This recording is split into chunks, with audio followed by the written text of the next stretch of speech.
Hey everybody! All right, so we're starting a new chapter in math here. This is chapter 17, picture graphs. Um, Usually the way a picture graph starts is with a question, some sort of information that's being gathered by someone, and then they want to share the results. So imagine I went to all the second graders and I asked, what's your favorite food? And some of the kids told me they liked pizza, or hamburgers, or chicken soup, or tacos, or spaghetti, or salad. And I kept track of their answers using tallies.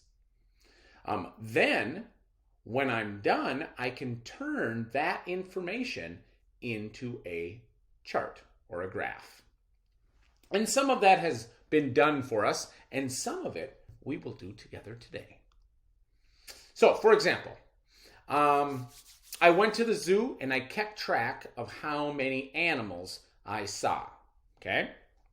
So, when I went to the giraffe area, I saw 4 giraffes. So I put 4 of these markers, and each marker stands for one animal I saw.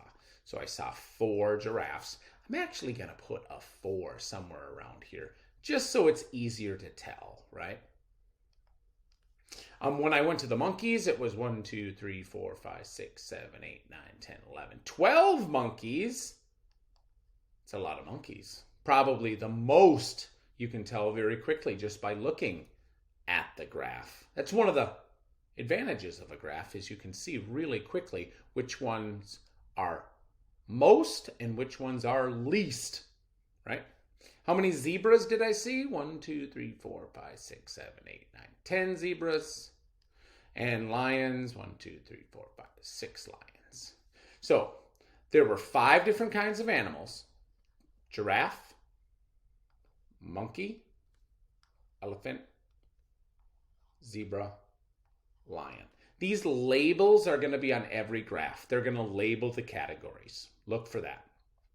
There's also going to be a key on every graph. They're always going to tell you what the symbols mean, because sometimes they mean 1, like this one. Other times they could mean 2 or 5 or 10. It just depends how many people, how many things they're trying to graph. And then it goes through here to explain how many of each animal it was. And then they ask an interesting question. How many animals are there all together? Well, there I would kind of forget about the categories for a second, and instead I would just count all the animals I saw, adding them up as I went. And it says right here that when they did that, they ended up with 34 animals altogether. So you can see 34 animals at the zoo, 6 were lions, 2 were elephants, 12 were monkeys.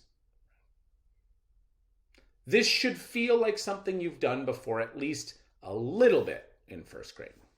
Another concept that you want to review a little bit before we move into our math chapter is that you can read and make a tally chart. So tallies are these little lines when you're counting many objects. So if I was counting up all the solid shapes I had on the table, every solid shape would be a tally, and then by the time I'm done, I would say, oh, well, I have 5 cubes.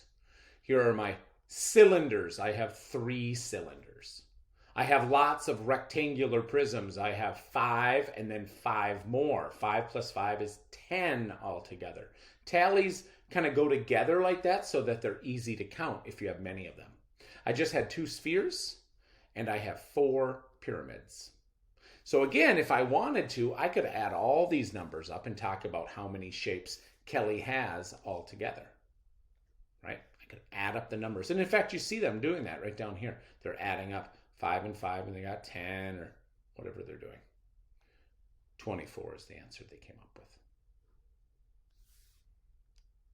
Another one I want to show you and actually encourage you to do is, can you make a tally chart? Here's your data. You have to go ahead and tally that data. So let's go ahead. I'll do the flowers just to be helpful. I don't want to use blue for flowers, though. I'll use red. 1, 2, 3, 4. Close the gate. Don't forget about that every time you get to a 5 or a 10, right? Or 15 or a 20. Those even 5s. Oh, and there's one more, so I'm going to space it out a little bit. 5 plus 1 is 6 altogether. So you're going to go ahead and write not only how many tallies there are, but you're going to turn it into a number as well. Then there are going to be a few questions asking you how many hearts, how many stars, which one's most, which one's least. Do your best to answer those questions, and then I have a fun game for you that you're going to play too. You're going to be making a volcano today. It's going to be awesome. All right, friends, thank you very much, and if you have any questions, I'll see you at 1 o'clock for math.